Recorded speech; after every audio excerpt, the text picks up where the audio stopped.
Exercise 3 part 1 में अपने को क्वेश्चन डिस्कस करना है। पहला क्वेश्चन तो देखो, सबसे पहले देखते हैं कि x component of magnetic field कहाँ कहाँ जीरो है। पहला कि x component of magnetic field is zero, तो ए के लिए मैच कर रहे हैं हम लोग। तो अगर पहला डायग्राम देखते हैं तो पहला डायग्राम है कि यहां से करंट आई आया, जो I by three and I by three में डिवाइड हो गया। ये एक्स है, ये वाई है। तो मैग्नेटिक फील्ड का डायरेक्शन देखना है, केवल मैग्नेटिक फील्ड का जो डायरेक्शन देखना है वो जेड एक्सिस पर देखना है। जेड एक्सिस पर यहां एक पॉइंट है, वहां देखना है, ठीक है ना। तो इसका मैग्नेटिक फील्ड, इसको 4 सेक्शन में डिवाइड कर दो, इसका इसका इसका और इसका, चारों का देखेंगे और फिर ऐड कर देंगे। तो इसका मैग्नेटिक फील्ड इस पर, डायरेक्शन ही तो केवल देखना है। तो थंब को करंट के डायरेक्शन में कर लिया, फील्ड लाइन ऐसी घूमी, तो यहां पर जब टेंजेंट खींचेंगे तो टेंजेंट जाएगा निगेटिव वाई में।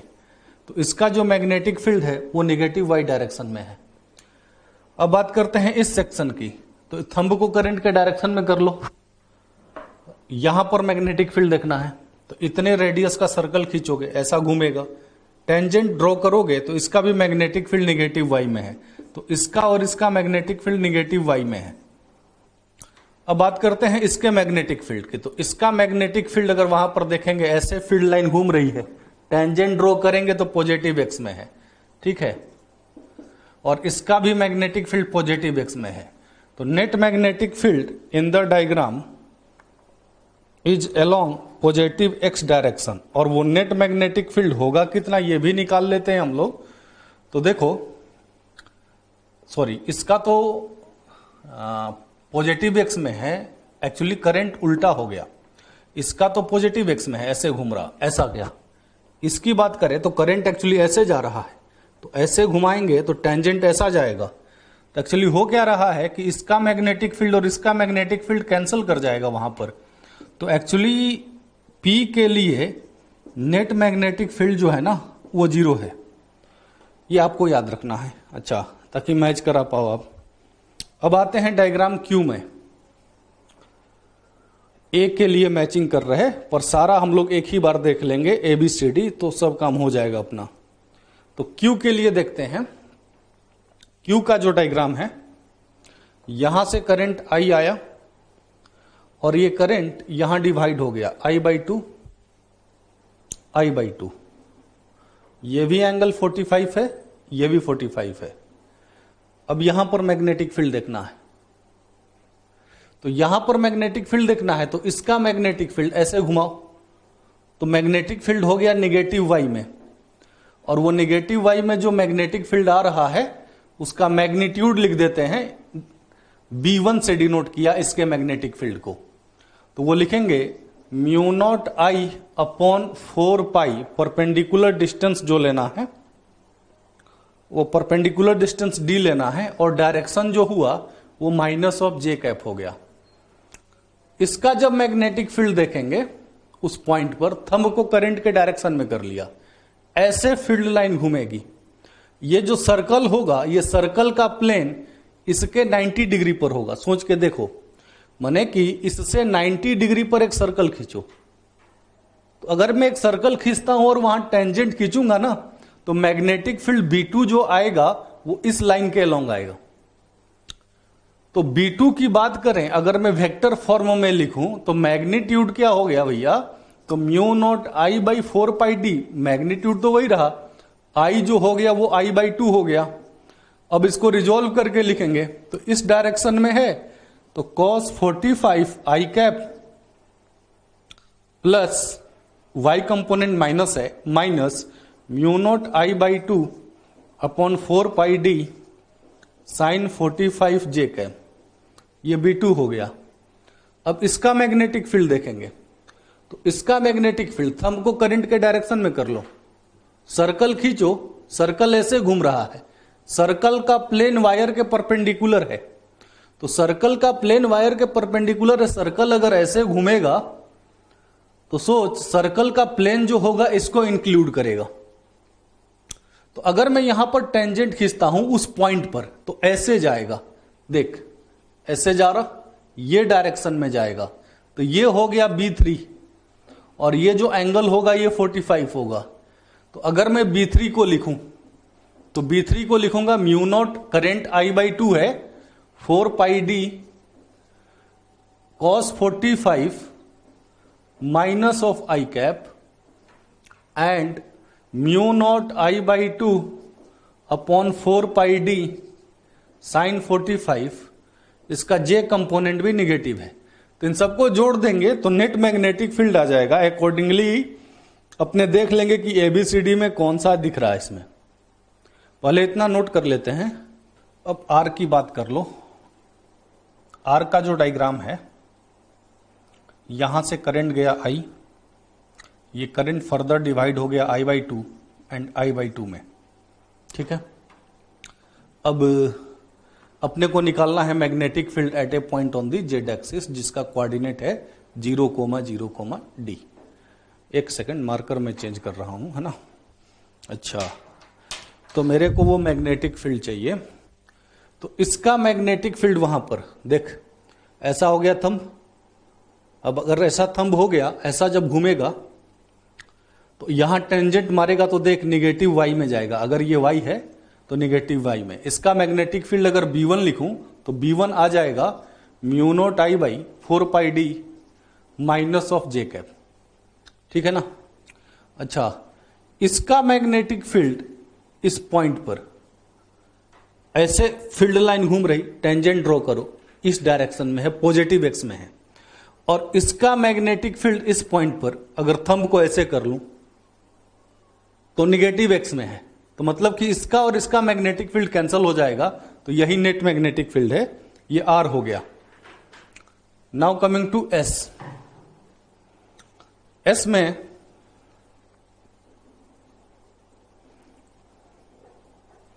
यहां से करंट गया, ये करंट ऐसे डिवाइड हो रहा I/2 में, I/2 में।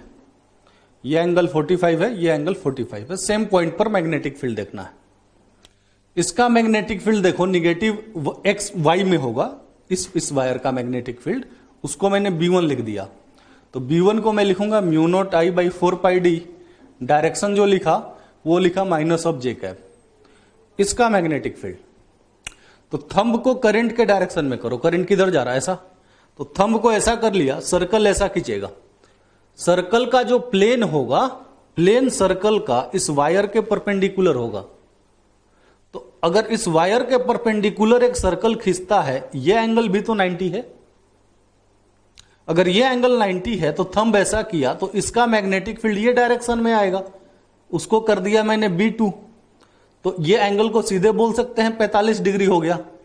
तो B2 को अगर मैं रिजोल्व करके लिखूंगा तो क्या लिखूंगा मैं, तो मैं लिखूंगा mu naught I/4 pi D, second coordinate vector है, तो cos 45 minus I cap and mu naught I/4 pi D sine 45 plus J cap. ये B2 हो गया। इसका मैग्नेटिक फील्ड उस पॉइंट पर, तो इसका मैग्नेटिक फील्ड में जब देखूंगा तो ऐसे हो गया। अब सर्कल जो घूम रही ऐसे कर रही, टेंजेंट खींचेगा तो ये लाइन के अलोंग आएगा, देख B3। तो अगर मैं B3 को लिखूं तो B3 को लिख सकता हूं मैं म्यू नॉट, यहां I को जो है I/2 लिखना है क्योंकि करंट आधा हो चुका है। तो mu naught I/2 upon 4 pi D, third quadrant vector है B3। तो थर्ड क्वाड्रेंट वेक्टर के लिए क्या लिखूं मैं, तो cos 45 minus of I cap plus mu naught I/2 by 4 pi D sine 45 minus of J cap. अब सबको जोड़ दे और मैच करा लो, है ना। तो ये हो गया क्वेश्चन नंबर 1, ये आज का होमवर्क था। सो पिछले क्लास में मैं बता रहा था मैग्नेटिक मोमेंट के बारे में। मैग्नेटिक मोमेंट एक्चुअली किसी भी सब्सटेंस की कैपेबिलिटी को बताता है। कोई भी आपको नेचुरली एग्जिस्टिंग सब्सटेंस है और उसमें देखना है आपको कि मैग्नेटिक प्रॉपर्टी है या नहीं, can this substance produce magnetic field, तो उसके लिए मैग्नेटिक मोमेंट ही एक पैरामीटर होता है। और मैग्नेटिक मोमेंट को मैथमेटिकली कल मैंने डिफाइन किया था और उसके कुछ एग्जाम्पल्स लिए गए थे पिछले क्लास में। आज उसी डिस्कशन को आगे बढ़ाएंगे और सबसे पहले मैं मैग्नेटिक फील्ड लाइंस को ड्रॉ करूंगा for circular loop, magnetic field lines for circular loop. ये सबसे पहले मैं ड्रॉ कर लेता हूं। देखो, अगर ये एक सर्कुलर लूप है और इसकी मुझे फील्ड लाइन ड्रॉ करनी है तो कैसे करूं? तो सबसे पहले एक्सिस पर देख लो। एक्सिस पर मैग्नेटिक फील्ड का जो डायरेक्शन था वो मैंने कल बता दिया था। राइट हैंड को घुमाइए, थंब बताएगा कि एक्सिस पर मैग्नेटिक फील्ड का डायरेक्शन क्या होता है। तो ये थंब के अकॉर्डिंग मैग्नेटिक फील्ड जो आ रही है ना एक्सिस पर, वो ये डायरेक्शन में आ रही है। अच्छा, अब अगर कोई बोले कि यहां पर मैग्नेटिक फील्ड लाइन ड्रॉ करो, तो सबसे पहला पॉइंट है कि यहां पर जो मैग्नेटिक फील्ड प्रोड्यूस हो रहा होगा, जितने भी करंट एलिमेंट्स हैं वो सब मैग्नेटिक फील्ड प्रोड्यूस कर रहे होंगे। पर अगर ऐसे सोचे तो मामला काफी कॉम्प्लेक्स हो जाएगा। यहां की अगर आपको फील्ड लाइन ड्रॉ करनी है तो सीधा सा एक प्रोसीजर है कि भाई करंट कैसे घूम रहा। यहां पर एक छोटा सा डीएल ले लो, डीएल देखो अंदर जा रहा, क्योंकि करंट ऐसे घूम रहा है तो डीएल अंदर जा रहा है। डीएल की ओर थंब को कर लो। अब राइट हैंड जैसा घुमा ना, that is the magnetic field line at this point. इसके पीछे का लॉजिक ये है कि इस डीएल के नियर बाई में जो मैग्नेटिक फील्ड होगा साइड वालों को ज्यादा डोमिनेट नहीं करेगा, इसलिए यहां पर जो मैग्नेटिक फील्ड लाइन है ऐसे दिखेगी। वैसे ही अगर यहां पर मैग्नेटिक फील्ड लाइन ड्रॉ करनी है तो देखो करंट ऐसे घूम रहा, तो अगर यहां पर मैग्नेटिक फील्ड लाइन ड्रॉ करनी है तो डीएल बाहर गया। तो अगर डीएल बाहर है, थंब को बाहर की ओर कर लिया, देखो ऐसे जा रही है magnetic field line like this. तो इसको मैं यहां पे ड्रॉ कर लेता हूं। ऐसे ही बहुत सारे फील्ड लाइंस में ड्रॉ कर सकता हूं। तो this is the field line associated with the circular loop, और इसका जो मैग्नेटिक मोमेंट पिछले क्लास में डिफाइन किया गया था, उस मैग्नेटिक मोमेंट को m से डिनोट किया था, that is current into the area vector. It is the magnetic moment of the circular loop. Now अब इसी डिस्कशन को आगे बढ़ा के हम लोग ये बता सकते हैं कि परमानेंट मैग्नेट में मैग्नेटिक फील्ड आता कहां से है। अभी तक ये डिस्कशन जो हो रहा था कि जहां भी मैग्नेटिक फील्ड है वो मूविंग चार्जेस प्रोड्यूस करते हैं, तो मन में डाउट जाएगा कि अगर ऐसा है तो परमानेंट मैग्नेट में मैग्नेटिक फील्ड आता कैसे। तो इसके पहले कि मैं उस डिस्कशन पे जाऊं, आपके सामने पोल कॉन्सेप्ट को इंट्रोड्यूस करना चाहूंगा।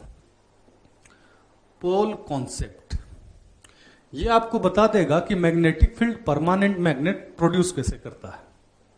तो देखो, पोल कॉन्सेप्ट ये आया कैसे? तो ये आया एक्चुअली इलेक्ट्रिकल डाइपोल एंड एक सर्कुलर लूप, जब दोनों को कंपेयर किया गया ना तो एक पोल कॉन्सेप्ट डेवलप हुआ। देखो, अगर एक सर्कुलर लूप की मैग्नेटिक फील्ड लाइंस को मैं ड्रॉ करता हूं, तो सर्कुलर लूप की मैग्नेटिक फील्ड लाइंस हैं ये, like this. These are the field lines associated with the circular loop. अब वही अगर मैं एक इलेक्ट्रिकल डाइपोल की मैग्नेटिक फील्ड लाइंस ड्रॉ करूं, तो इलेक्ट्रिकल डाइपोल देखो, अगर मैं यहां पे माइनस क्यू रख दूं, यहां पे प्लस क्यू रख दूं, अब मैं फील्ड लाइन ड्रॉ करता हूं, तो फील्ड लाइन जो होता है ये बाहर में ऐसा होता है, और बाहर के लिए ही होता है ये plus Q to minus Q like this. ऐसा मैं अंदर के लिए ड्रॉ नहीं कर रहा, केवल बाहर के लिए ड्रॉ कर रहा हूं। तो plus Q to minus Q, these are the field lines. अब दोनों को कंपेयर करो आप। अगर एक इलेक्ट्रिकल डाइपोल को एक सर्कुलर लूप से कंपेयर करते हैं फॉर आउटसाइड फील्ड ओनली, तो दोनों की फील्ड लाइन देखो कंप्लीटली कंपेरेबल है। तो एक पॉइंट आ गया कि इलेक्ट्रिकल डाइपोल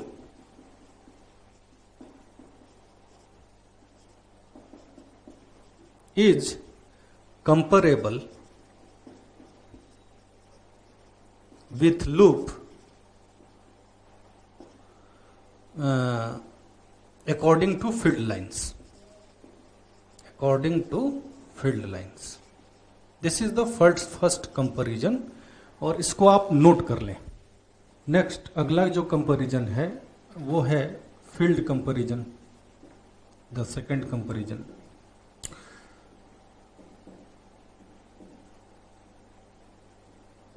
फील्ड कंपैरिजन में देखो, सर्कुलर लूप का मैग्नेटिक फील्ड हम लोगों ने निकाला था एक्सिस पर, और ये जो मैग्नेटिक फील्ड निकाला था हम लोगों ने, ये मैग्नेटिक फील्ड आया था, आपको याद हो तो, mu nought by 4 pi 2 m by a square plus x square to the power 3/2। ये आया था, कल हम लोगों ने इसको डिराइव किया था, जहां m मैग्नेटिक मोमेंट है और x उस पॉइंट का डिस्टेंस है। अब अगर ऐसा कंपैरिजन करें कि मान लो कि ये a है और x ये पॉइंट है, ये पॉइंट p है जो एक्सिस पर x डिस्टेंस पर है। अगर x बहुत बड़ा है a से, if x is very very larger than a, in that case ये मैग्नेटिक फील्ड का फॉर्मूला कन्वर्ट हो जाएगा mu nought by 4 pi 2m upon x Q. देख लो इसको आप। अब अगर यही मैं इलेक्ट्रिक फील्ड लिखूं एक डाइपोल के लिए, तो एक डाइपोल के लिए एक्सिस पर जो फील्ड होता है, वो एक्सिस पर फील्ड होता है किसी पॉइंट P पर, उस फील्ड को लिखते हैं हम लोग E इक्वल्स टू के इंटू 2p/r3। आप इसको रिमाइंड कर सकते हो। अब आप देखो, इन दोनों को कंपैरिजन करो। ये जो फॉर्मूला डिराइव किया गया था, तो इसमें भी एक एजम्पशन लिया गया था कि जो R है वो बहुत बड़ा है डाइपोल के बीच के सेपरेशन के, दोनों चार्जेज के बीच के सेपरेशन के। तो देखो आप कंपैरिजन करो दोनों में आप, तो दोनों के कंपैरिजन में आप ये पाओगे कि दोनों के फील्ड का फॉर्मूला भी कंपेरेबल है। लाइकवाइज और भी फर्दर कंपैरिजंस हैं जो मैं आगे डिराइव करके भी बताऊंगा। अभी के लिए आप ये देख रहे हो कि दोनों के फील्ड के फॉर्मूले भी कंपेरेबल हैं और दोनों की फील्ड लाइंस भी कंपेरेबल हैं। तो इसी को देख के एक पोल कॉन्सेप्ट डेवलप किया गया कि जैसे इलेक्ट्रिकल चार्जेज हैं वैसे ही मैग्नेटिक चार्जेज होते हैं। जैसे इलेक्ट्रिकल चार्जेज होते हैं plus Q and minus Q, वैसे ही मैग्नेटिक चार्जेज होते हैं plus small m and minus small m। इनको मैग्नेटिक चार्जेज बोलते हैं, मैग्नेटिक चार्जेज। इसको बोला जाता है plus small m and minus small m। Magnetic charges का अल्टरनेटिव नेम है पोल स्ट्रेंथ। मैग्नेटिक चार्ज ना बोल के कुछ लोग इसको पोल स्ट्रेंथ बोलते हैं। तो पोल स्ट्रेंथ इसको डिनोट किया जाता है प्लस स्मॉल m या माइनस स्मॉल m से। ठीक है, अभी ये देखो कि जैसे मैग्नेटिक चार्जेज हुए minus small m plus small m electrical charges के कंपैरिजन में, इनको आपने डिनोट कर दिया। ये प्लस m को हम लोग बोलते हैं नॉर्थ पोल एंड इस माइनस स्मॉल m को बोला जाता है साउथ पोल। ये सारा कॉन्सेप्ट जो डेवलप मैं कर रहा हूं या पीछे जो डेवलप किया गया, ये development field line and magnetic field के कंपैरिजन से ही डेवलप हुआ है। मैग्नेटिक चार्जेज एक्चुअली एग्जिस्ट नहीं करते, पोल्स एक्चुअली एग्जिस्ट नहीं करते। ये एक कॉन्सेप्ट डेवलप किया गया है to study the magnetic field for a bar magnet. और ये कॉन्सेप्ट जो है फील्ड लाइंस के और मैग्नेटिक एंड इलेक्ट्रिक फील्ड के कंपैरिजन से डेवलप हुआ है। तो जैसे इलेक्ट्रिकल चार्जेज होते हैं वैसे ही मैग्नेटिक चार्जेज होते हैं। मैग्नेटिक चार्जेज को पोल स्ट्रेंथ के नाम से भी जाना जाता है। पॉजिटिव मैग्नेटिक चार्ज को नॉर्थ पोल बोलते हैं, नेगेटिव मैग्नेटिक चार्ज को साउथ पोल बोलते हैं। इतना आप अभी नोट करें। इसी कंपैरिजन के कंक्लूजन को आगे बढ़ाया गया। आपने देखा होगा इलेक्ट्रिक फील्ड में कि एक पॉजिटिव चार्ज का जो इलेक्ट्रिक फील्ड होता है एट डिस्टेंस r किसी पॉइंट P पर, ये इलेक्ट्रिक फील्ड लिखते हैं E इक्वल्स टू, देखो ये फॉर्मूला होता है KQ/r²। ये आपने देखा होगा। वैसे ही एक मैग्नेटिक चार्ज का मैग्नेटिक फील्ड r डिस्टेंस पे आप लिखोगे B इक्वल्स टू, जहां K है वहां आ जाएगा mu nought by 4 pi m/r²। Positive electric charge का इलेक्ट्रिक फील्ड जैसे बाहर होता है वैसे ही पॉजिटिव मैग्नेटिक चार्ज का मैग्नेटिक फील्ड बाहर होता है। वही अगर चार्ज निगेटिव होगा तो यही अंदर की ओर हो जाएगा।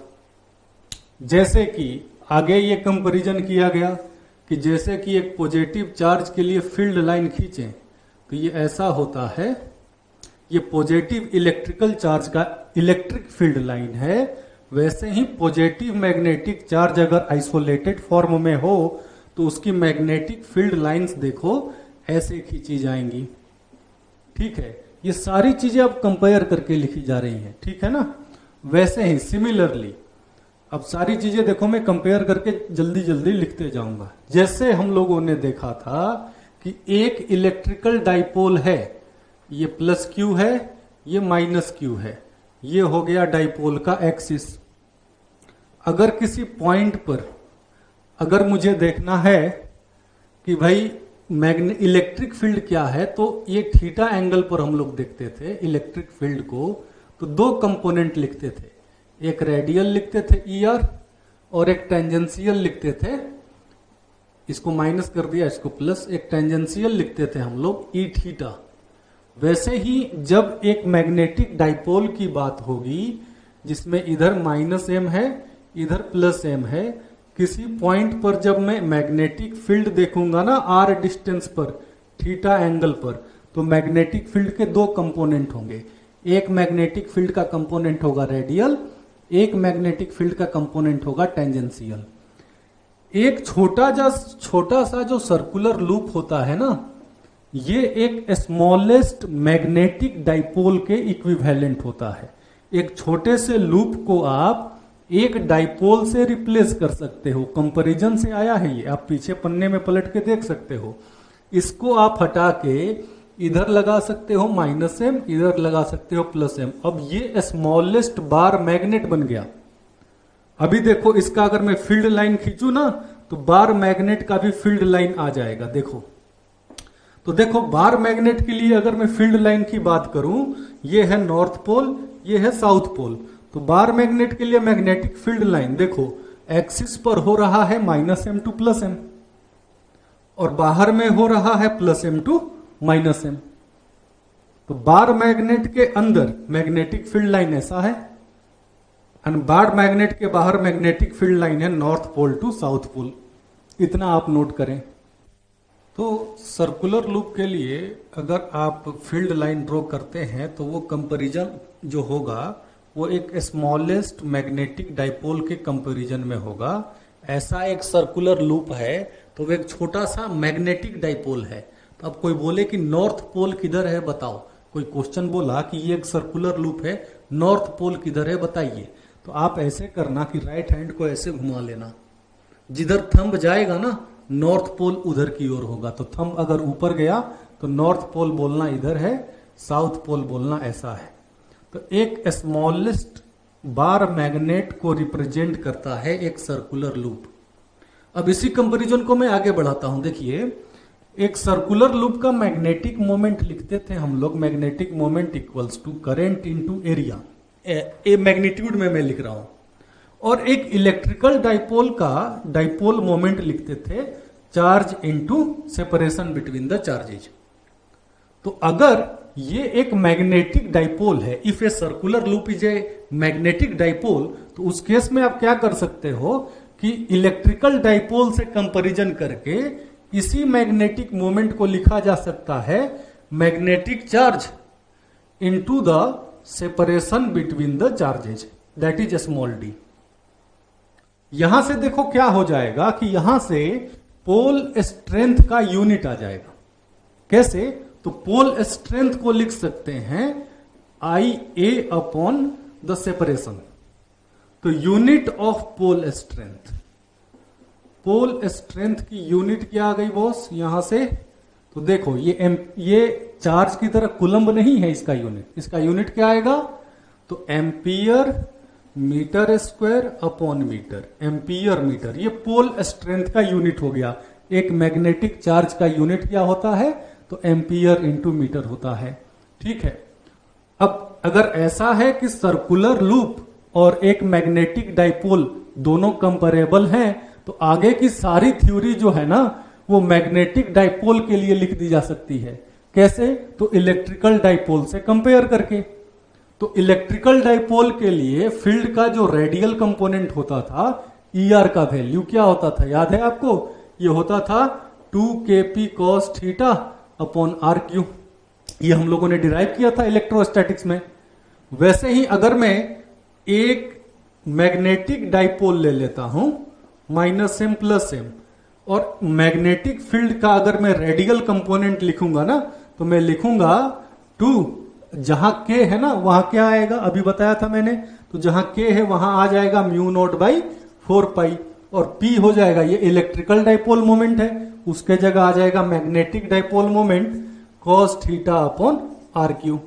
वैसे ही फील्ड का जो टेंजेंशियल कंपोनेंट है बी थीटा, वो बी थीटा की वैल्यू क्या होगी, तो बी थीटा की वैल्यू होती है, अच्छा ई थीटा की वैल्यू क्या होती थी, पहले ई थीटा बताओ, तो ई थीटा की वैल्यू होती थी ई थीटा इक्वल्स टू, ये 2 नहीं आता था वहां पे आता था KP sine theta by r cube, आपको याद है।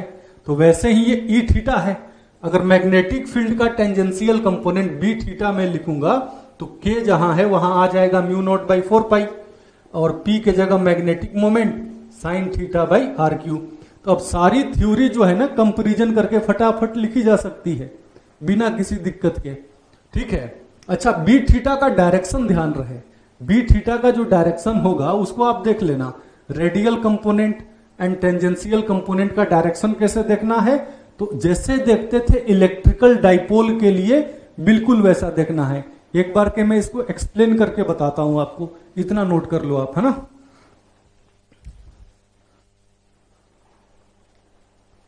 देखिए, रेडियल एंड टेंजेंशियल कंपोनेंट का डायरेक्शन कैसे देखना है ये आप ध्यान से देख लीजिए। एक स्मॉलेस्ट मैग्नेटिक डाइपोल के लिए रेडियल एंड टेंजेंशियल कंपोनेंट दिखाना कैसे है, तो आप एक बात ध्यान रखिए कि जैसे मान लो ये पॉइंट P है, यहां पर दोनों फील्ड का डायरेक्शन, दोनों फील्ड के कंपोनेंट का डायरेक्शन दिखाना है। तो if you are closer to north pole, अगर आप नॉर्थ पोल के पास में हैं तो रेडियल कंपोनेंट जो होगा ना वो बाहर की ओर होगा, मैग्नेटिक फील्ड का रेडियल कंपोनेंट वो बाहर होगा। एंड टेंजेंशियल कंपोनेंट हमेशा याद रखिए इस लाइन के परपेंडिकुलर होगा, तो परपेंडिकुलर में भी 2 डायरेक्शन है, एक ऐसा एक ऐसा, किधर, तो परपेंडिकुलर में ये होगा north to south, south to north नहीं, तो मतलब कि ये लाइन मिट जाएगी, ये हो गया टेंजेंशियल कंपोनेंट। मान लो कि एक पॉइंट P यहां ले लिया, बोला कि भाई रेडियल एंड टेंजेंशियल कंपोनेंट का डायरेक्शन बताइए, तो if you are closer to south pole, अगर आप साउथ पोल के पास हैं तो साउथ पोल के पास है, ये कैसे पता चलेगा, तो ये एंगल देख के, अगर थीटा 90 से कम है तो नॉर्थ पोल के पास है, 90 से ज्यादा तो साउथ पोल के पास है। अगर आप साउथ पोल के पास हैं तो रेडियल कंपोनेंट का डायरेक्शन बदल जाएगा, it will be towards the centre of the dipole. And tangential component अभी भी जो होगा ना वो नॉर्थ टू साउथ ऐसा होगा, ठीक है। तो ये ध्यान रखना है। अब इस थ्योरी के हिसाब से कोई बोले कि परपेंडिकुलर बाइसेक्टर पे भाई ये बताओ फील्ड का डायरेक्शन क्या होगा, इस पॉइंट P पर फील्ड का डायरेक्शन क्या होगा, तो इस पॉइंट पर देखो थीटा हो गया 90, तो थीटा 90 हो गया तो रेडियल कंपोनेंट बचेगा या टेंजेंशियल, अब देखो फॉर्मूले में डाल के cos 90 हो जाता है 0, तो रेडियल नहीं बचेगा टेंजेंशियल बचेगा, और टेंजेंशियल हमेशा होगा नॉर्थ टू साउथ, ये हो गया टेंजेंशियल कंपोनेंट। तो परपेंडिकुलर बाइसेक्टर पोजीशन में इसको ब्रॉड साइड ऑन पोजीशन भी कहा जाता है। मैग्नेटिक फील्ड का जो डायरेक्शन होता है, अच्छा मैग्नेटिक डाइपोल किधर है, तो मैग्नेटिक डाइपोल मोमेंट जो है ना वो इधर है, तो मैग्नेटिक डाइपोल मोमेंट के अपोजिट होता है magnetic field on the broad side on position. And अब कोई बोले कि एक्सिस पर इस पॉइंट पर किधर होगा, तो इस पॉइंट पर याद रखें हमेशा होगा साउथ टू नॉर्थ, यहां हो पॉइंट या यहां पॉइंट हो, हमेशा साउथ टू नॉर्थ देना है। तो ये है मैग्नेटिक फील्ड का डायरेक्शन, मतलब कि मैग्नेट के एक्सिस पर मैग्नेटिक फील्ड किधर होता है, तो हमेशा होता है मैग्नेटिक मोमेंट के डायरेक्शन में। And broad side on position पर मैग्नेटिक फील्ड किधर होता है, तो मैग्नेटिक डाइपोल मोमेंट के अपोजिट होता है। ये आप आगे के लिए ध्यान रखेंगे, ठीक है। अच्छा, अब इतना तो आप समझ गए, तो अब नेट मैग्नेटिक फील्ड कैसे लिखोगे, रेडियल एंड टेंजेंशियल आ गया तो net magnetic field, net magnetic field B net को लिखा जा सकता है root under B r square plus B theta square, इसको आप रख के सॉल्व कर सकते हो। And next net magnetic field जो है उसका डायरेक्शन कैसे देखेंगे, तो ये हो गया मैग्नेटिक डाइपोल एंड ये हो गया वो पॉइंट जहां मैग्नेटिक फील्ड देख रहे हैं। तो मैग्नेटिक फील्ड देखने के लिए पैरेललोग्राम लॉ को आप यूज कर सकते हो, ये बी आर है रेडियल कंपोनेंट, और ये बी थीटा है टेंजेंशियल कंपोनेंट। जो मैग्नेटिक फील्ड होगा वो होगा मान लो अल्फा एंगल पे, तो tan अल्फा को लिखा जा सकता है B theta by B r. अब बी थीटा और बी आर दोनों की अगर मैं वैल्यू डाल दूं, ये एंगल थीटा है तो ये वैल्यू डालने के बाद आएगा tan थीटा बाई 2, तो अल्फा हो गया tan inverse tan theta by 2। तो ये मैग्नेटिक फील्ड का जो है डायरेक्शन आ गया आपको, है ना। नेक्स्ट, आगे इसी कंपैरिजन को मैं आगे बढ़ाऊं, इसको आगे चल के डिराइव भी करूंगा मैं थोड़ी देर के बाद, लेकिन अगर कंपैरिजन को आगे बढ़ाया जाए, अगर एक यूनिफॉर्म इलेक्ट्रिक फील्ड में इलेक्ट्रिकल डाइपोल को रखते थे, इलेक्ट्रिकल डाइपोल को, तो याद होगा उस पर टॉर्क लगता था और उस टॉर्क की वैल्यू होती थी P क्रॉस E, और इस पे नेट फोर्स होता था 0। नेट फोर्स 0 क्यों होता था? क्योंकि इस पे यूनिफॉर्म इलेक्ट्रिक फील्ड है, तो यहां जितना इलेक्ट्रिक फील्ड है यहां उतना है, तो कैंसल होकर फोर्स 0 हो जाता था, पर टॉर्क आता था। वैसे ही अगर एक मैग्नेटिक डाइपोल को, मैग्नेटिक डाइपोल बोल या सिंपली बार मैग्नेट बोल, दोनों बातें सेम है। तो अगर एक बार मैग्नेट को अगर मैं यहां में रख दूं, तो बार मैग्नेट को जब आप यहां पे रखोगे ना, ये हो गया -m प्लस m, तो इस पे जो टॉर्क आएगा ना वो सीधे कंपैरिजन करके लिख सकते हैं, वो टॉर्क की वैल्यू आएगी m क्रॉस v। इसका आगे चल के डेरिवेशन भी है, पर अभी के लिए आप इसको ऐसे ही नोट कर लें, ठीक है। सिमिलरली जितने भी आपने इलेक्ट्रिकल डाइपोल के लिए थ्योरी पढ़ी है, वो सारी थ्योरी जो है मैग्नेटिक डाइपोल के लिए आप एज इट इज लगा सकते हैं। आगे भी देख लो, एक सर्कुलर लूप को मैंने बोला एक स्मॉलेस्ट मैग्नेटिक डाइपोल। अगर एक सोलेनॉइड को ले लिया जाए, कंसीडर मैंने एक सोलेनॉइड को ले लिया, तो एक सोलेनॉइड जो है होता क्या है, तो सोलेनॉइड एक्चुअली जब बनाना होता है तो सॉफ्ट आयरन के एक सिलेंड्रिकल कोर पे इंसुलेटेड कॉपर वाइंडिंग की जाती है, और इस पूरे सिस्टम को सोलेनॉइड कहते हैं। सॉफ्ट आयरन कोर क्यों लेते हैं वो बाद में बताया जाएगा। कॉपर क्यों लेते हैं? क्योंकि इसकी कंडक्टिविटी ज्यादा होती है और ये सस्ता भी होता है। खैर, अब अगर इसके लिए मैं कंपैरिजन करूं, मैंने तो बोला कि एक सर्कुलर लूप जो है वो एक इलेक्ट्रिकल डाइपोल से कंपेयर करके पता चलता है कि ये एक स्मॉलेस्ट मैग्नेटिक डाइपोल है। इसके लिए बात करें तो ये बहुत सारे लूप्स से बना हुआ है। तो अगर मैं बोलूं कि करंट मान लो कि ऐसे जा रहा है, like this, current is flowing like this, मेरी फिंगर की रोटेशन को आप देख लेना। तो करंट अगर ऐसे जा रहा है, तो इन दैट केस पहले टर्न के लिए बात करें तो पहला टर्न जो हुआ वो एक हो गया छोटा सा मैग्नेटिक डाइपोल। अब अगर ऐसा टर्न है तो नॉर्थ पोल उधर होगा, ये हो गया नॉर्थ, ये हो गया साउथ। अगला टर्न भी जो है वो एक छोटा सा मैग्नेटिक डाइपोल है। अगला टर्न जो है वो भी एक छोटा सा मैग्नेटिक डाइपोल है। अगला टर्न जो है वो भी एक छोटा सा मैग्नेटिक डाइपोल है। तो अगर ऐसे बात करें तो अंदर में देखो हो क्या रहा है कि पोल कैंसिलेशन हो रहा है। तो अंदर के सारे पोल कैंसिल होते जा रहे हैं, पर एंड पे एक बचता है नॉर्थ पोल और इस एंड पे बन रहा है एक साउथ पोल।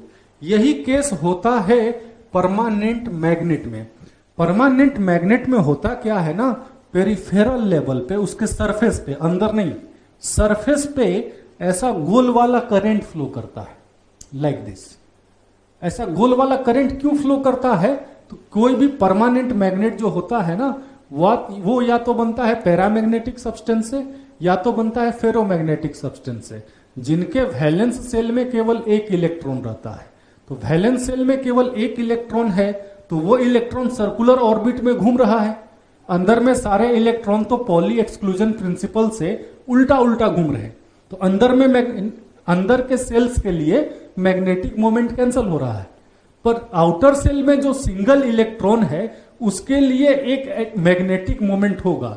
माने कि ईच मोनोएटॉमिक सब्सटेंस के लिए, सॉरी ईच पैरामैग्नेटिक सब्सटेंस के लिए एटॉमिक लेवल पे मैग्नेटिक मोमेंट होता है। तो अब अगर वैसे सब्सटेंस में मान लो कि ये एक बार मैग्नेट है, वैसे सब्सटेंस में सारे मैग्नेटिक मोमेंट ऐसे सीधे सीधे रख दिए जाए तो होगा क्या ना कि पेरिफेरल लेवल पे करंट फ्लो करने लगेगा ऐसा। तो पेरिफेरल लेवल पे जब करंट फ्लो करने लगेगा तो ये सिस्टम इससे पूरी तरह कंपैरेबल हो जाएगा। मतलब क्या कि यहां पर भी बोल सकते हैं कि ये जो है पूरी तरह से सोलेनॉइड से कंपेरेबल है। बोले तो क्या, a bar magnet is comparable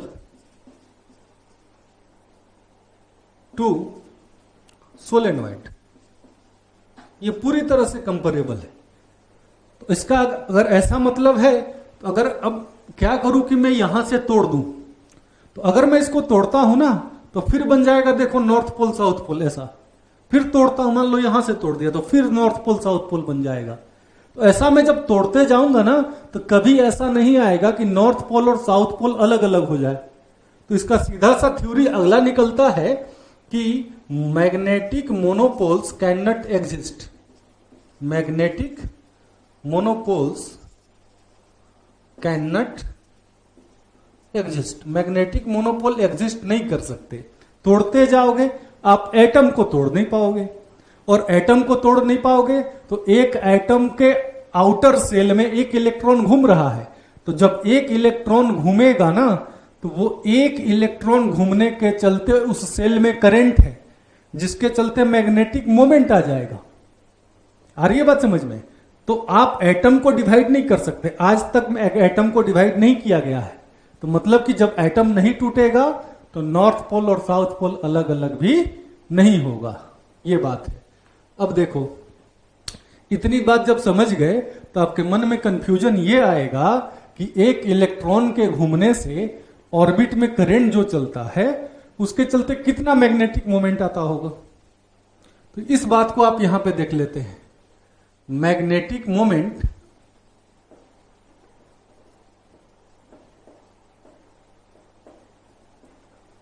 due to rotation of a charge, एक चार्ज के रोटेशन के चलते कितना मैग्नेटिक मोमेंट आता है वो देख लेते हैं। मान लो कि एक चार्ज जो है इस ऑर्बिट में घूम रहा है, प्लस क्यू चार्ज है, से it is rotating with frequency F, F frequency से घूम रहा है ये चार्ज। अब आपको देखना है कि इस ऑर्बिट में कितना मैग्नेटिक मोमेंट आ गया। तो कैसे इवेल्युएट करें? एफ फ्रीक्वेंसी से घूम रहा है, फ्रीक्वेंसी का मतलब क्या होगा, तो नंबर ऑफ रोटेशंस पर सेकेंड। मतलब कि अगर सेल के किसी एक पॉइंट को ले लूं मैं पी, तो इस पी पॉइंट से एक सेकेंड में कितनी बार ये चार्ज पास करेगा, तो इस पी पॉइंट से ये चार्ज पास करेगा, एक सेकेंड में ये पास कर जाएगा एफ बार, क्योंकि फ्रीक्वेंसी कितनी है एफ। सही बात है। तो अब अगर इससे करंट की बात करूं तो करंट कितना हो गया भैया, तो चार्ज इनटू फ्रीक्वेंसी। एक सेकंड में एफ बार पार किया तो एक सेकंड में कितना चार्ज पार किया, तो एक सेकंड में जो अमाउंट ऑफ चार्ज पार किया, एक बार पार किया तो क्यू पार किया, एफ बार पार किया तो एफ इंटू क्यू, तो ये हो गया करंट। तो अगर ऐसा है तो मैग्नेटिक मोमेंट की जो वैल्यू हो जाएगी म्यू और एम, दोनों से ही मैग्नेटिक मोमेंट को डिनोट करते हैं, उसकी जो वैल्यू हो जाएगी वो हो जाएगी current into the area, associated area, that is q f into pi r square. तो अगर एक इलेक्ट्रॉन का आपको ऑर्बिट का रेडियस पता है तो आप ये निकाल सकते हो कि उसके ये ऑर्बिटल रोटेशन के चलते उसमें कितना मैग्नेटिक मोमेंट आ रहा है। इतना आप नोट करो। इसी में एक और थ्योरी है जिससे आईआईटी में क्वेश्चन बनता है, वो थ्योरी होती है magnetic moment to angular momentum ratio.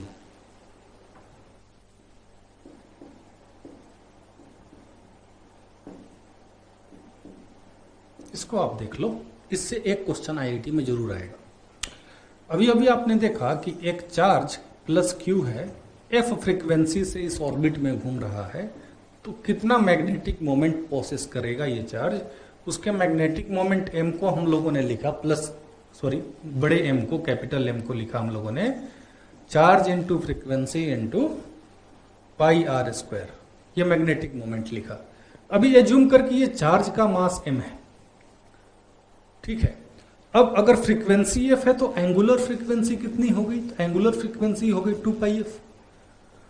तो अगर ऐसा है तो इसका जो एंगुलर मोमेंटम अगर मैं लिखूं अबाउट सेंटर, एंगुलर मोमेंटम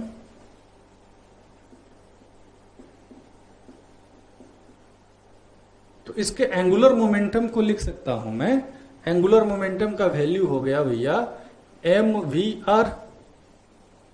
तो मास m, वेलोसिटी को लिख दिया मैंने ओमेगा इंटू आर। तो अब ये हो गया, ओमेगा का वैल्यू डाल दिया मैंने 2 पाई f इंटू आर स्क्वायर। तो ये एंगुलर मोमेंटम है, इसको मैंने L से डिनोट कर दिया, और ये मैग्नेटिक मोमेंट है। तो अब बता दे m/L magnetic moment to angular momentum, ये रेशियो कितना आता है। अब मैं डिवाइड कर रहा हूं, तो अगर मैं इसको डिवाइड करूं तो आप देखो ये आ रहा है Q/2m। ये रेशियो निकाला तो गया है इस सर्कुलर लूप के लिए, और आपको आश्चर्य होगा कि अगर मैं एक चार्ज्ड स्फीयर को भी घुमा दूं ना, तो उस चार्ज्ड स्फीयर के लिए magnetic moment to angular momentum ये रेशियो इतना ही रहेगा। चलो इसको एक बार और मैं प्रूफ करता हूं, ताकि आपको लगे कि हाँ भाई ये एक जनरल फॉर्मूला है, ये जनरल फॉर्मूला है जो कहीं भी लगेगा। जैसे एक एग्जांपल से समझाता हूं। अभी मान ले कि ये एक रिंग है, और ये एक यूनिफॉर्मली चार्ज्ड रिंग है, इस पे हर जगह चार्ज है, एंड इसका टोटल चार्ज है Q, और इस रिंग का मास है m, the mass of the ring is m। अब मैंने इसको सेंटर के अबाउट घुमा दिया विथ फ्रीक्वेंसी f, मतलब कि फ्रीक्वेंसी ऑफ रोटेशन इसको मैंने दे दिया स्मॉल f, f फ्रीक्वेंसी से मैंने घुमा दिया। अब आपको बोला गया कि पहले तो ये जब घूम रहा है तो इसका मैग्नेटिक मोमेंट बताइए कितना आया। तो देखो मैग्नेटिक मोमेंट कैसे निकाले, तो पहले निकालेंगे कि किसी भी क्रॉस सेक्शन से करंट कितना जा रहा है। तो अब ये बता कि अगर इस पूरे पे चार्ज है Q, अगर एक बार ये रिंग घूम जाए तो किसी एक पॉइंट को ले लो, P को ले लो, इससे कितना चार्ज पास कर जाएगा, एक बार घूमेगा तो टोटल पास करेगा, दैट इज Q पास करेगा। अब इसकी फ्रीक्वेंसी कितनी है F, मतलब एक सेकंड में कितनी बार घूमेगा, F बार। तो F बार ये चार्ज पास करेगा Q। तो अगर ऐसा है तो करंट एसोसिएटेड कितना हो गया, तो चार्ज इंटू फ्रीक्वेंसी। तो अगर ऐसा है तो अब इसका मैग्नेटिक मोमेंट m कितना आ जाएगा, तो charge into frequency into pi r square. Now coming to its angular momentum, pure rotation में है, तो इसके एंगुलर मोमेंटम को कैपिटल L से डिनोट किया, about the axis passing through O। अगर इसका मैं एंगुलर मोमेंटम लिखता हूं तो एंगुलर मोमेंटम को मैं लिखूंगा, देखो एंगुलर मोमेंटम को लिख दिया I ओमेगा। इसका मोमेंट ऑफ इनर्शिया कितना होगा, तो इसका रेडियस हम लोगों ने R लिया है, तो इसके मोमेंट ऑफ इनर्शिया को मैं लिख सकता हूं mr स्क्वायर इंटू ओमेगा। सही बात है, देख लो आप इसको। अब अगर ऐसा है तो अब आप बताओ magnetic moment to angular momentum ये रेशियो कितना आता है, इसको आप निकाल के देखो, इतना नोट करो पहले, है ना। तो एंगुलर मोमेंटम जो अभी आपने निकाला, एंगुलर मोमेंटम लिखा था आप लोगों ने mr स्क्वायर ओमेगा, और ओमेगा को क्या लिख सकते हैं, तो ओमेगा को लिख सकते हैं 2 पाई f। अभी आप डिवाइड करो magnetic moment to angular momentum, ये रेशियो ये देखो आएगा Q/2m। यहां भी यही आ रहा है और पिछली बार भी यही आया था। अभी भी नहीं मान रहे कि ये जनरल फॉर्मूला है, तो एक और एग्जांपल ले लेते हैं। अब की बार मैंने क्या किया कि एक डिस्क है, it is a uniformly charged disc, इसके सरफेस पे जो चार्ज है ना वो यूनिफॉर्मली बटा हुआ है, और it is a non conducting disc, और इस पे टोटल चार्ज है Q। इसका जो टोटल चार्ज लिख रहा हूं ना मैं, इस टोटल चार्ज को Q लिख दिया, और इसका जो मैंने मास लिखा ना, इसके मास को मैंने m लिख दिया, और इसका जो रेडियस है, इसके रेडियस को r लिख दिया, एंड इसकी जो फ्रीक्वेंसी है ना, फ्रीक्वेंसी ऑफ रोटेशन, फ्रीक्वेंसी को मैंने f ले लिया। ये सारी चीजें क्वेश्चन में गिवन है, ये मैंने दे दिया आपको। अभी बोला कि अगर ये घूम रहा है about centre, about an axis passing through the centre and perpendicular to its plane, तो इसका magnetic moment to angular momentum आप रेशियो बता दो कितना आएगा। तो अगर ऐसा है तो देखो सबसे पहले निकालेंगे एंगुलर मोमेंटम। एंगुलर मोमेंटम कैसे निकाले इसके लिए, तो एंगुलर मोमेंटम को लिख सकते हैं L equals to I omega. सही बात है। अब मोमेंट ऑफ इनर्शिया को क्या लिखूं, तो मोमेंट ऑफ इनर्शिया इसका उस एक्सिस के अबाउट हो जाएगा, देखो mr square by 2 into omega. Omega को क्या लिख सकते हैं, तो ओमेगा को लिख सकते हैं 2 पाई f। रख दिया, यहां से 2 2 कैंसल हो गया, ये हो गया m r square pi f, ये एंगुलर मोमेंटम आ गया। अब निकालते हैं मैग्नेटिक मोमेंट। तो मैग्नेटिक मोमेंट में थोड़ा सा मतलब कि एफर्ट लगेगा। सबसे पहले क्या किया कि यहां से एक्स डिस्टेंस पे गए और एक्स डिस्टेंस पर जाके एक छोटी सी रिंग बना ली जिसका जो विड्थ होगा, इसके विड्थ को बोल दिया मैंने dx। अब इसका विड्थ है dx, सबसे पहले इसका मैग्नेटिक मोमेंट निकालेंगे। तो इसमें चार्ज कितना है पहले ये ले लेते हैं। तो देखो आपको बोला था कि ये यूनिफॉर्मली चार्ज्ड है, तो अगर यूनिफॉर्मली चार्ज्ड है तो इसकी जो चार्ज डेंसिटी होगी, इसकी चार्ज डेंसिटी को लिख सकते हैं total charge which is q upon total area which is pi r square. और ये चार्ज डेंसिटी हर जगह सेम होगी क्योंकि यूनिफॉर्मली चार्ज है। अब इसका एरिया क्या होगा, ये शेडेड सेक्शन का जिसको मैंने शेड कर दिया, इसका एरिया क्या है बता पाओगे आप? तो इसका एरिया होगा 2 पाई एक्स डी एक्स। तो अगर ये है तो इस पे जो चार्ज होगा डी क्यू, इस पे चार्ज की वैल्यू होगी sigma into the area which is 2 pi x d x. Sigma की वैल्यू कितनी है? तो q by pi r square into 2 pi x d x. Pi pi cancel हो जाएगा, इतना आप नोट करो। सो उसका हम लोगों ने डी क्यू लिख दिया था। डी क्यू की जो वैल्यू आ रही है वो आ रही है q upon r square into 2x dx। Pi pi देखो नीचे से कैंसिल हो गया था। तो अगर ऐसा है तो अब अगर वो रिंग एफ फ्रीक्वेंसी डिस्क जो है एफ फ्रीक्वेंसी से अगर वो घूम रहा है तो उसका जो उस रिंग में जो करंट की वैल्यू होगी, उस करंट डी आई को मैं लिख सकता हूं q by r square into 2x dx into frequency f. ये करंट की वैल्यू हो गई।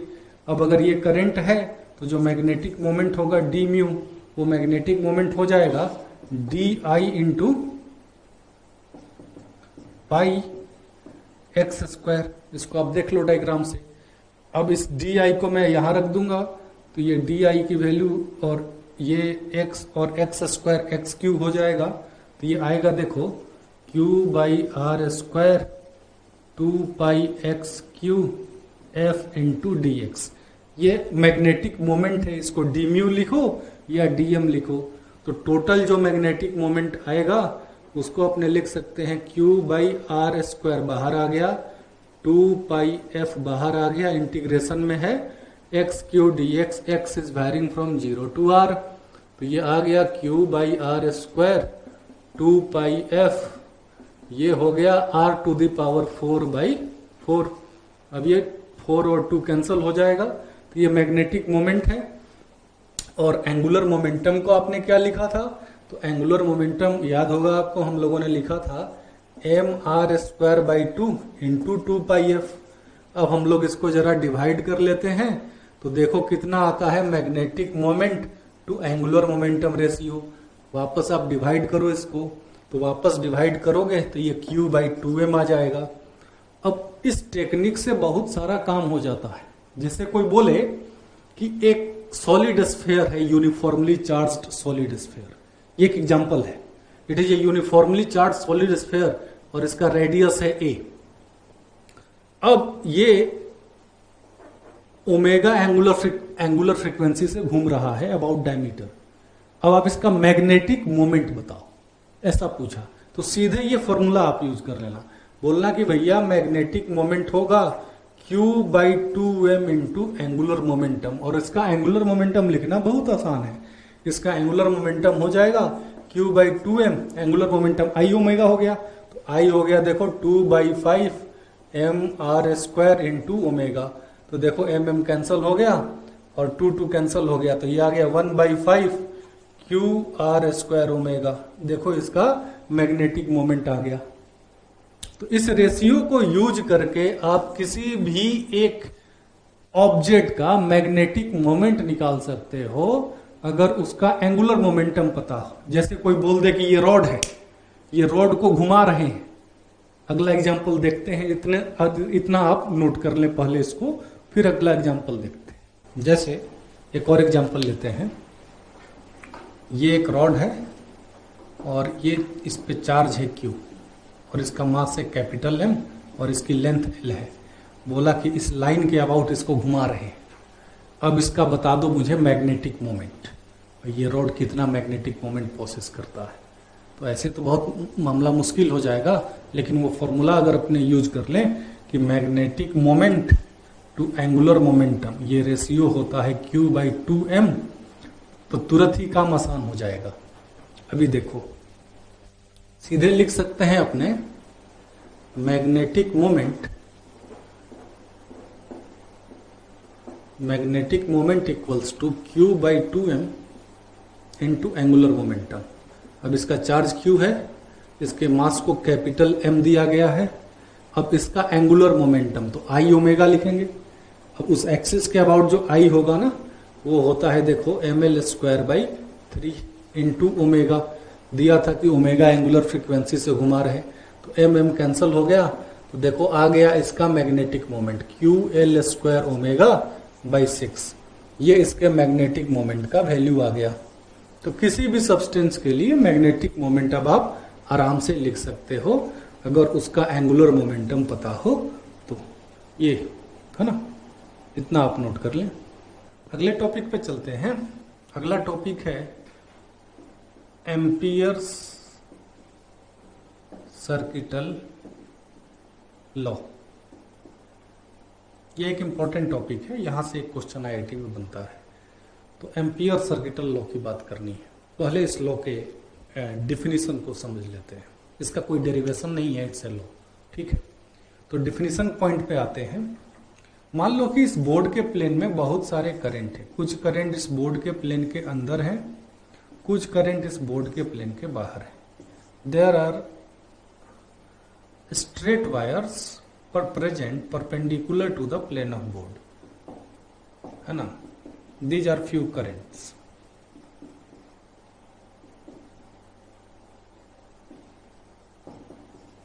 अभी इस बोर्ड के प्लेन में ही मैंने एक क्या किया ना कि एक आर्बिट्रेरी लूप ले लिया।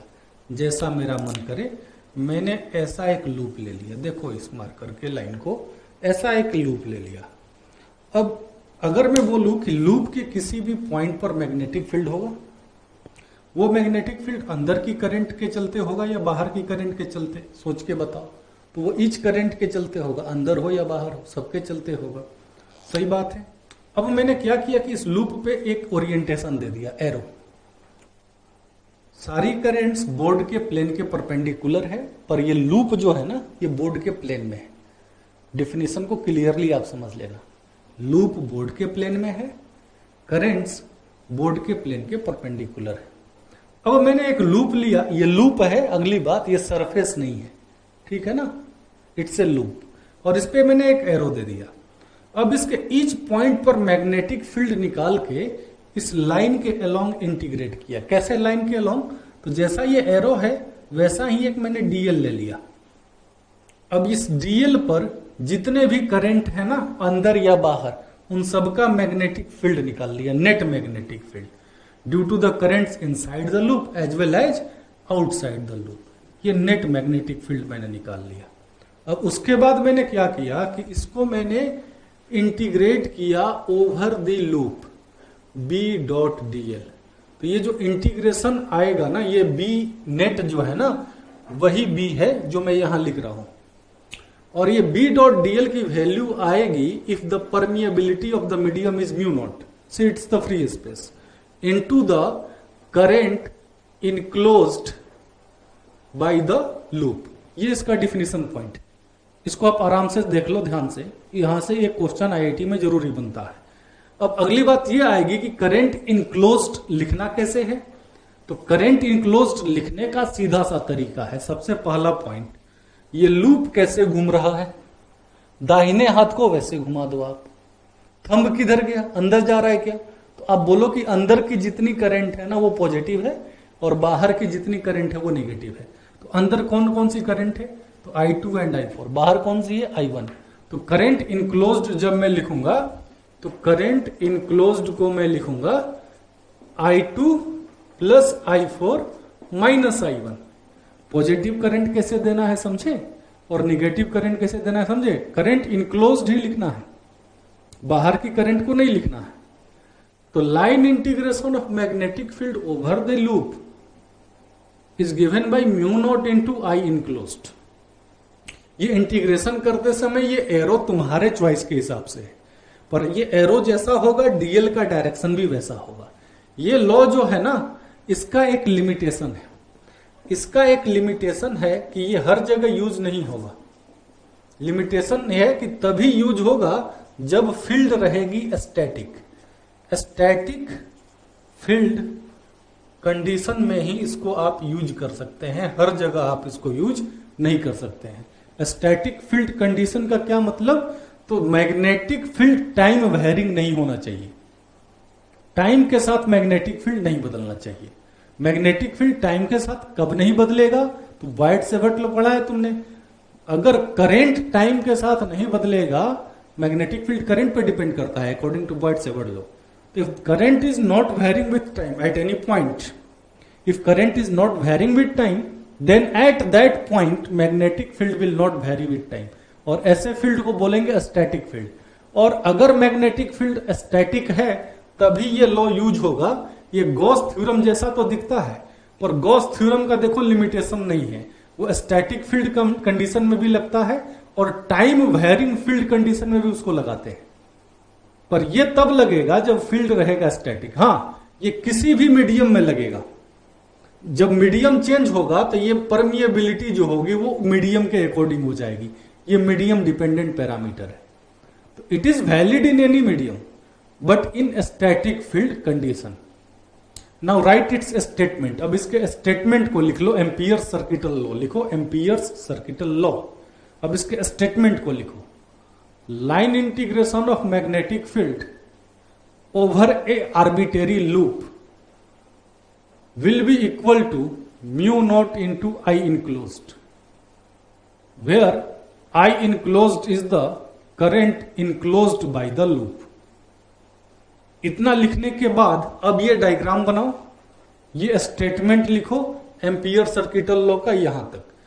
तो एम्पियर सर्किटल लॉ कल बताया था मैंने, और उसकी लिमिटेशन भी बताई थी, डिफाइन किया गया था कि एम्पियर सर्किटल लॉ होता क्या है। आज उसके एप्लीकेशंस की बात करेंगे कि एम्पियर सर्किटल लॉ के क्या क्या यूज है। जैसे पहला एग्जाम्पल 1। ऐसे तो देखो एम्पियर सर्किटल लॉ को आगे चल के मैक्सवेल ने यूज किया, और मैक्सवेल ने ये प्रेडिक्ट किया था on the basis of ampere circuital law कि हवा में भी एक करंट प्रोपेगेट कर सकता है, और उस करंट को उसने नाम दिया था डिस्प्लेसमेंट करंट। और ये थ्योरी जो है आगे चल के इलेक्ट्रोमैग्नेटिक वेव्स में पढ़ाया भी जाता है 12th क्लास में। अकॉर्डिंग टू मैक्सवेल उसने जो 4 लॉ यूज किए उसमें से एक एम्पियर सर्किटल लॉ भी था, और उसी के बेसिस पर उसने इलेक्ट्रोमैग्नेटिक वेव हवा में चल सकता है उस थ्योरी को उसने मैथमेटिकली प्रेडिक्ट किया था, ठीक है, और डिराइव भी किया था इलेक्ट्रोमैग्नेटिक वेव का इक्वेशन। खैर हम लोग जो यहाँ यूज सीखेंगे ना एम्पियर सर्किटल लॉ का, हम लोग जो यहाँ यूज सीखेंगे वो मैग्नेटिक फील्ड डेरिवेशन होगा। एम्पियर सर्किटल लॉ से मैग्नेटिक फील्ड निकालना हम लोग यहाँ सीखेंगे, जिसमें सबसे पहला एग्जाम्पल है एग्जाम्पल 1, इनफाइनाइट लेंथ वायर का मैग्नेटिक फील्ड। लेंथ वायर, इसका मैग्नेटिक फील्ड आप निकालेंगे।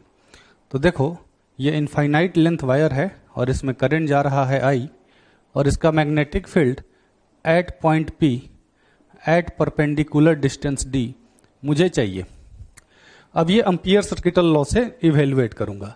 एम्पियर सर्किटल लॉ से जब मैग्नेटिक फील्ड इवेल्युएट किया जाता है तो उसके कुछ लिमिटेशंस हैं। ऐसा नहीं है कि आप जो है किसी भी सर्किट के लिए एम्पियर सर्किटल लॉ से मैग्नेटिक फील्ड निकाल सकते हो। एम्पियर सर्किटल लॉ से मैग्नेटिक फील्ड इवेल्युएशन के कुछ लिमिटेशंस हैं। पॉइंट नंबर 1, एक सिमेट्रिकल एम्पियर लूप होना चाहिए, symmetrical to the current distribution. अगर एक सिमेट्रिकल एम्पियर्स लूप नहीं होता है तो आप एम्पियर सर्किटल लॉ से मैग्नेटिक फील्ड नहीं निकाल पाएंगे, ये पहला लिमिटेशन है। And the second limitation is at every point of the amperes loop direction of magnetic field should be known. अगर ये दोनों बातें मिल जाएंगी तभी एम्पियर सर्किटल लॉ से मैग्नेटिक फील्ड इवेल्युएट किया जा सकता है। डायरेक्शन क्यों नोन होना चाहिए? क्योंकि अगर डायरेक्शन नहीं पता होगा तो B.dl नहीं ले पाएंगे, ठीक है। और सिमेट्रिकल लूप क्या इंश्योर करेगा? तो सिमेट्रिकल लूप ये इंश्योर करेगा कि लूप के हर पॉइंट पर मैग्नेटिक फील्ड का जो मैग्नीट्यूड है वो कांस्टेंट है, इसीलिए सिमेट्रिकल एम्पियर लूप खोजा जाता है। तो इस वायर के लिए P पॉइंट पर अगर मुझे मैग्नेटिक फील्ड चाहिए तो मुझे एक सिमेट्रिकल एम्पियर्स लूप खींचना पड़ेगा। अब सोच के देखो, एक ऐसा लूप सोचो, लूप सरफेस नहीं सोचना है, एक ऐसा लूप सोचो जो इस वायर के सिमेट्रिकल हो। अगर मैं एक ऐसा लूप सोचता हूं तो वो जो लूप होगा वो एक सर्कुलर लूप होगा। तो ये सर्कुलर लूप है जो वायर के प्लेन के मैंने परपेंडिकुलर लिया है, ऐसा है। अब ये एम्पियर्स लूप है। अब इस लूप पे मैं एक एरो दूंगा, ये एरो ये बताएगा कि मैं जब B डॉट DL लूंगा ना तो DL का डायरेक्शन क्या होगा। ये एरो मैग्नेटिक फील्ड का डायरेक्शन नहीं है, सही है ना। अच्छा, अब सबसे पहला पॉइंट है ये सिमेट्रिकल एम्पियर्स लूप है, एक सर्कुलर लूप है ये, और जिसका सेंटर जो है वायर पे है और जिसका प्लेन वायर के परपेंडिकुलर है। अब क्या करूंगा मैं कि एक छोटा सा DL ले लिया मैंने। अब यहां पर DL ले लिया, अब यहां पर मैग्नेटिक फील्ड देखूंगा मैं, तो मुझे पता है कि यहां से अगर मैं, ये सेंटर है सर्कल का, तो यहां से D डिस्टेंस पर मैग्नेटिक फील्ड की मुझे वैल्यू पता है, और वो वैल्यू होती है मैग्नेटिक फील्ड की, वो हम लोगों ने डिराइव किया है। खैर हम लोग तो यहां मैग्नीट्यूड इस मेथड से निकालने जा रहे हैं। क्या मुझे डायरेक्शन पता है, मैग्नेटिक फील्ड का डायरेक्शन यहां पर क्या होगा? तो इसके लिए मैं यूज करूंगा फील्ड लाइन को। फील्ड लाइंस जो हैं ये बताएंगे कि डायरेक्शन क्या होगा। तो इसका मैंने फील्ड लाइन प्लॉट किया था। ये कॉन्सेंट्रिक सर्कल्स होते हैं और जिनका जो सेंटर होता है वो वायर पे होता है, ठीक है। तो अगर ऐसा है तो देखो magnetic field B and DL दोनों का जो डायरेक्शन है ना इस पॉइंट पर सेम है। तो सबसे पहले बात करते हैं LHS of the amperes circuital law. LHS क्या होता है? Close line integration of B dot DL। अब और B और DL सेम डायरेक्शन में है तो B डॉट DL को लिख सकते हैं B DL cos 0। अब अगली बात की ये सिमेट्रिकल एम्पियर्स लूप है, तो अगर ये सिमेट्रिकल एम्पियर्स लूप है तो इसके ईच पॉइंट पर मैग्नेटिक फील्ड सेम होगा, ये हमने प्रेडिक्ट किया मैग्नीट्यूड में। तो अगर ऐसा है तो ये बाहर आ जाएगा B। अब आया ये क्लोज लाइन इंटीग्रेशन DL। अब ये क्लोज लाइन इंटीग्रेशन जो DL का है, अगर मैं छोटे छोटे DL को ओवर द लूप जोड़ दूं तो मुझे सर्कुम्फेरेंस मिलेगा। अब अगर सर्कुम्फेरेंस की बात करूं मैं तो इसका सर्कुम्फेरेंस है 2 पाई D, तो ये LHS हो गया। Now coming to RHS। RHS होता है परमिएबिलिटी ऑफ द मीडियम। मैंने फ्री स्पेस में वायर को रखा है तो mu not into the current enclosed. Current enclosed लेते समय पॉजिटिव करंट और नेगेटिव करंट देखना होता है। तो अगर ये लूप ऐसे घूम रहा है तो थंब राइट हैंड को वैसा घुमाओ, थंब बताएगा कि पॉजिटिव करंट है या नेगेटिव। तो देख थंब ऊपर है, करंट भी ऊपर है, तो ये एक पॉजिटिव करंट है, तो आई इनक्लोज्ड को मैं प्लस आई लिखूंगा। अब अगर मैं LHS RHS दोनों को इक्वल कर दूं तो ये आएगा B into 2 pi D equals to mu naught into I. तो मैग्नेटिक फील्ड की वैल्यू आ गई mu naught I by 2 pi D। इसको नोट किया जा सकता है, नोट करें। मैंने बताया कि एम्पियर सर्किटल लॉ से जब मैग्नेटिक फील्ड आप इवेल्युएट करने जाएंगे तो दो लिमिटेशंस का ध्यान रखना है। लिमिटेशन नंबर 1 कि एक सिमेट्रिकल एम्पियर्स लूप होना चाहिए, symmetrical to the current distribution. Symmetrical loop ये इंश्योर करेगा कि लूप के एवरी पॉइंट पर मैग्नेटिक फील्ड का मैग्नीट्यूड सेम होगा। एंड दूसरी बात है कि लूप के हर पॉइंट पर मैग्नेटिक फील्ड का डायरेक्शन पता होना चाहिए। बोले तो for the current distribution magnetic field की फील्ड लाइंस पता होनी चाहिए ताकि B डॉट DL आप ले पाए। अगर ये दोनों लिमिटेशन मिल जाएंगे तभी एम्पियर सर्किटल लॉ से आप मैग्नेटिक फील्ड इवेल्युएट कर पाएंगे। अदरवाइज हर केस में एम्पियर सर्किटल लॉ से मैग्नेटिक फील्ड नहीं निकाला जा सकता, ठीक है। सेकेंड एग्जाम्पल लेते हैं, एग्जाम्पल 2। ये एक होलो सिलेंड्रिकल वायर है, अंदर से खाली है, ये खोखला है और इसमें करंट जा रहा है along the length. Along the length जो करंट है वो I है, ऐसे करंट जा रहा I अलोंग द लेंथ। ये होलो है अंदर से और इसका जो रेडियस है ना, इसका रेडियस है D, ठीक है। से इसके रेडियस को मैं स्मॉल a लिख देता हूं। अब इसके लिए मुझे मैग्नेटिक फील्ड इवेल्युएट करना है, ठीक है। सबसे पहले इनसाइड पॉइंट पर दो केस बनाएंगे, case 1 at inside point, case 2 at outside point. तो सबसे पहला केस लेते हैं, case 1। I am taking a point whose distance r is less than a, that is the point is inside point. Inside point पर पहले बात करते हैं। तो सबसे पहला पॉइंट कि अगर मुझे ये एक्सिस है इसकी, अगर एक्सिस से आर डिस्टेंस पर ये पॉइंट पी है जो कि अंदर में है, यहां मैग्नेटिक फील्ड चाहिए, तो एक सिमेट्रिकल एम्पियर्स लूप होना चाहिए मेरे पास, symmetrical to the current distribution. और वो सिमेट्रिकल एम्पियर्स लूप मुझे दिख रहा है, ये है मेरा सिमेट्रिकल एम्पियर्स लूप जो कि कॉन्सेंट्रिक है ये एक्सिस से, ठीक है ना। एक्सिस जहां पर है उसका सेंटर भी वहीं पर है और इसका जो प्लेन है वो वायर के परपेंडिकुलर है, ऐसा। अब अगला पॉइंट मैंने इसमें एरो दे दिया है टू इंश्योर कि जब मैं बी डॉट डीएल लूंगा तो डीएल का डायरेक्शन क्या लूंगा। एम्पियर्स लूप में एक एरो होता है, डिफिनेशन में आपको बताया गया है to integrate in the direction of dl. खैर ये एरो मैग्नेटिक फील्ड का डायरेक्शन नहीं है। अब अगला पॉइंट है कि इसके किसी भी पॉइंट पर जब मैं बी डॉट डीएल लूं तो बी का डायरेक्शन क्या लूं। अब इसके लिए देखो बहुत सारे लॉजिक्स हैं जिनसे आप समझ सकते हो। बी डॉट डीएल में बी का डायरेक्शन मुझे चाहिए, डीएल का जो डायरेक्शन होगा वो एम्पियर्स लूप के डायरेक्शन में होगा, पर डीएल का क्या डायरेक्शन लो। तो आप ऐसे समझो कि ये बहुत सारे इनफाइनाइट लेंथ वायर से बना है। अब अगर मैं सिमेट्री यूज करूं, एक वायर यहां ले लूं, दूसरा वायर यहां ले लूं, दोनों के लिए अगर मैं इस पॉइंट पर मैग्नेटिक फील्ड देखता हूं तो इसका मैग्नेटिक फील्ड देखो बाहर में है, इसका मैग्नेटिक फील्ड देखो अंदर में है। तो एक बात रफली प्रेडिक्ट कर सकते हैं कि मैग्नेटिक फील्ड यहां पर जो नेट होगा ना वो अंदर या बाहर किसी एक डायरेक्शन में होगा। तो मैंने प्रेडिक्ट कर दिया कि से magnetic field is in outward direction, और कोई तरीका नहीं है magnetic field B dot dl में बी का डायरेक्शन देखने का। यही एक अच्छा तरीका है, इससे आप समझ सकते हो, सिमेट्री लगा के आप चेक कर सकते हो। जैसे कि एक वायर, जैसे कि ये सिलेंडर है, तो एक वायर यहां लोगे तो एक वायर यहां लोगे, दोनों के लिए जब मैग्नेटिक फील्ड देखोगे तो मैग्नेटिक फील्ड यहां पर टेंजेंशियल ही आएगा, दोनों का एक कंपोनेंट कैंसिल हो जाएगा। आप चेक करके देख सकते हो, सही है। तो मैंने मैग्नेटिक फील्ड टेंजेंशियल ले लिया बाहर की ओर, चारों ओर मैग्नेटिक फील्ड ये डायरेक्शन में है। मैंने प्रेडिक्ट कर दिया कि से it is the my predicted field line, जो मैंने यहां गोल करके दिखाया है, ठीक है। अब अगर ऐसा है, मैं यहां पे छोटा सा डीएल लेता हूं, तो डीएल और बी में जो एंगल होगा वो 180 डिग्री का हो जाएगा। LHS of the Ampere circuital law ये होता है close line integration of B dot dl. तो ये 180 का एंगल है बी और डीएल के बीच, तो ये हो जाएगा B dl cos 180 which is -1। अब ये सिमेट्रिकल है, तो एक बात प्रेडिक्ट कर सकते हैं कि इसके ईच पॉइंट पर magnetic field in magnitude same होगा। तो यहां बी को बाहर लिया जा सकता है। अभी आया क्लोज लाइन इंटीग्रेशन डीएल। तो क्लोज लाइन इंटीग्रेशन डीएल अगर इस पाथ पे जोड़ू मैं तो वो 2 पाई आर के बराबर होगा। तो ये आ जाएगा -b इंटू 2 पाई आर। ये हो गया LHS. Now coming to RHS of the Ampere circuital law. RHS होता है mu naught into I enclosed.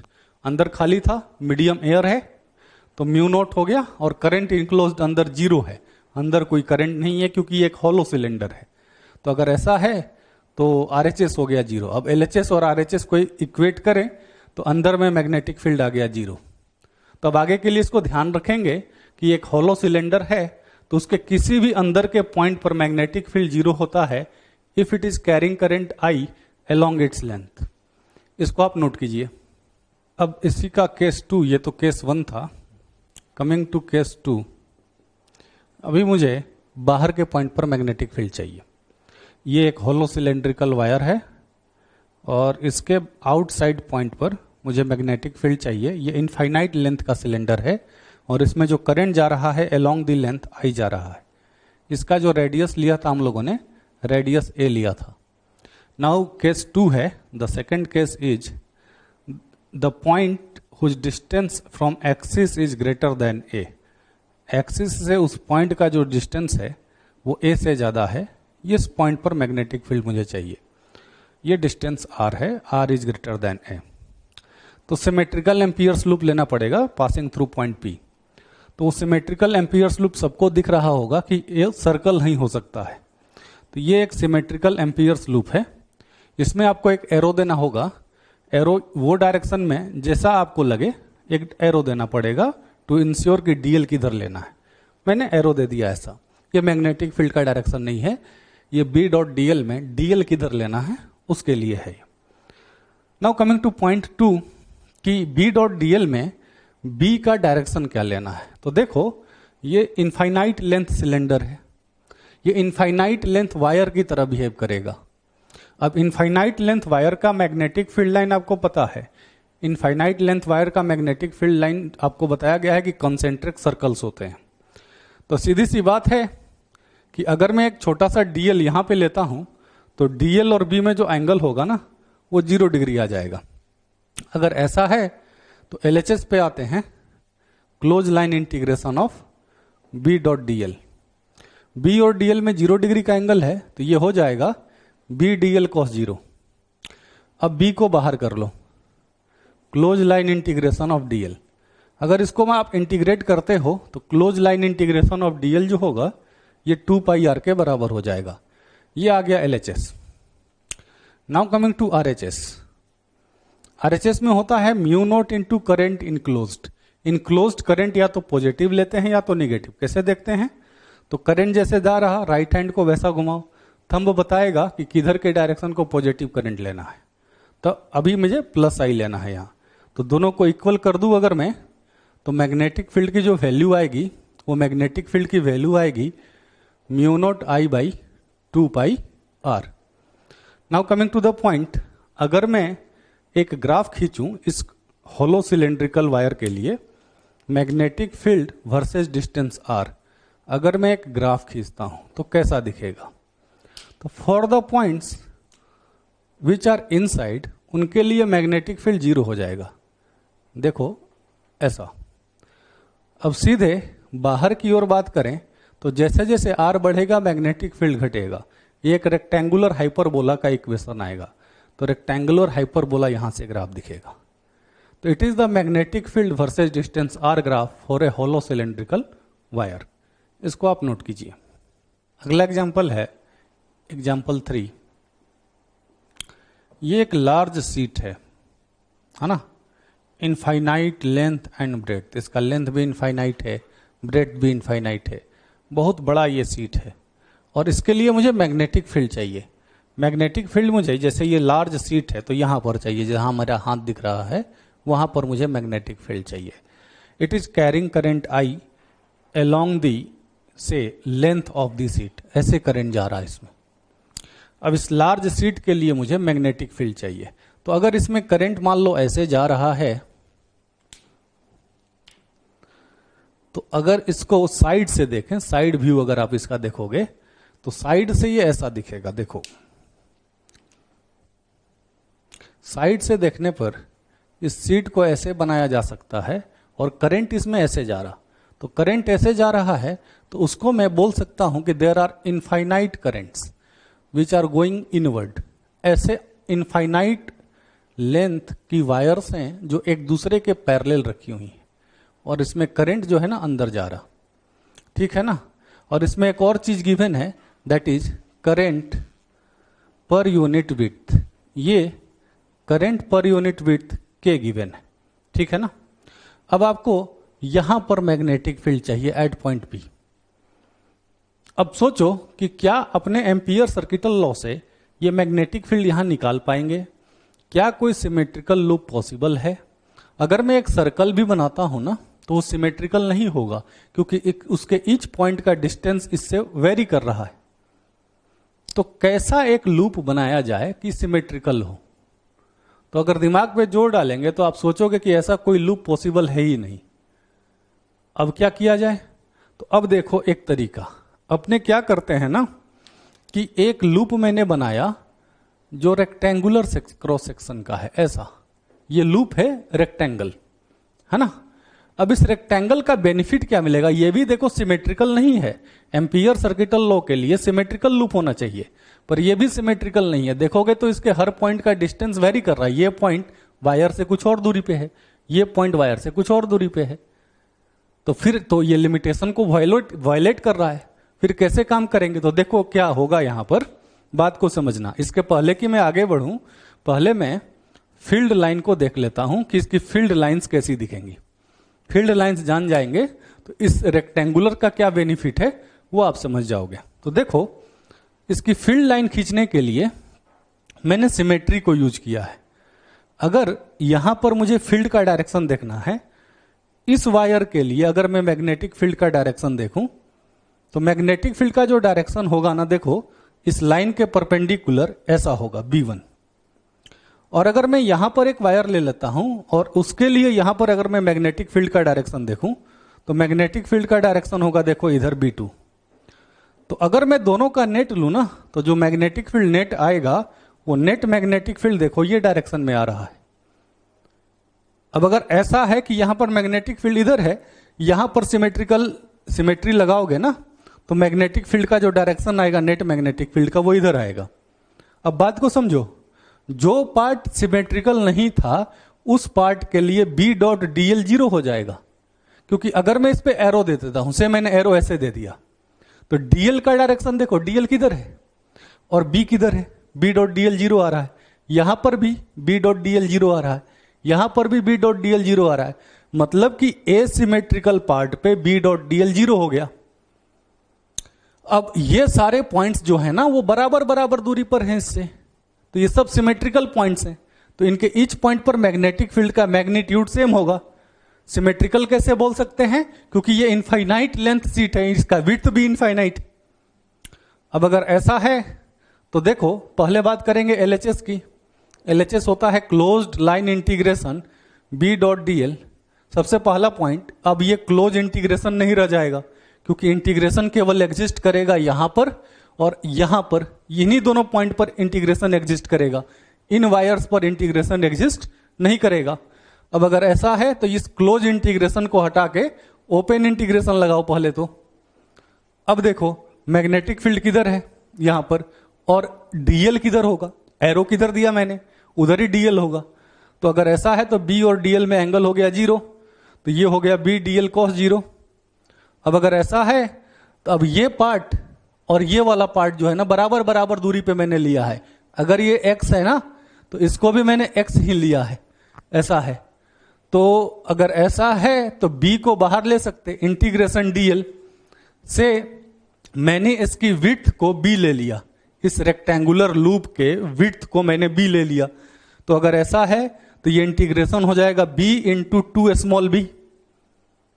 अब इक्वल्स टू, ये तो LHS है, RHS क्या होगा, तो RHS होगा mu naught into current enclosed. अंदर का करंट कितना होगा, तो करंट पर यूनिट विड्थ क्या लिया है आपने, current per unit width K लिया है, current per unit width K है और ये पूरी विड्थ B है, तो अंदर करंट कितना होगा, तो K इंटू B। अब दोनों को इक्वल कर दो, तो अगर मैं दोनों को इक्वल करूं तो मैग्नेटिक फील्ड की वैल्यू आ जाएगी म्यू नॉट K/2। तो एक बात यहां पे देख ली आपने कि मैग्नेटिक फील्ड जो होगा ना वो x पे डिपेंड नहीं करेगा, माने वो पॉइंट जो है इस शीट से कितने दूरी पर है उस पर मैग्नेटिक फील्ड डिपेंड नहीं कर रहा है, अगर ये इनफाइनाइट विड्थ एंड लेंथ का एक शीट है तो। ठीक है ना, इसको आप नोट करो।